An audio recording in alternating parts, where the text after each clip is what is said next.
என்னை கைட் பண்றதுக்கு கூட யாருமே இல்லை.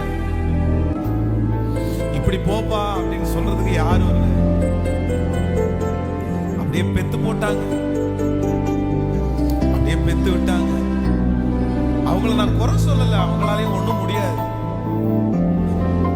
யார் ஆதரிப்பா, யார் வளர்த்துவா, யார் ஃபீஸ் கட்டுவா, அதெல்லாம் நிறைய பேருக்கு தெரியாது. ஆனா ஆண்டவர் மட்டும் வாக்கு கொடுக்கிறார். இல்ல, தாயின் கருவில் உருவாக்கும் உன்னை நான் தெரிந்து கொண்டேன்.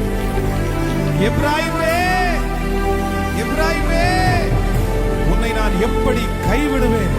நான் உன்னை எப்படி கை நழுவுவேன்? உன்னை யாரும் வளர்த்தவில்லை, நான் உன்னை நட்டேன். நான் உனக்கு நீர் பாய்ச்சுவேன், நானே உன்னை நடுவேன். பவுல் நட்டிருக்கலாம், அப்பல்லோ நீர் பாய்ச்சிருக்கலாம், விளைய செய்கிற கர்த்தர்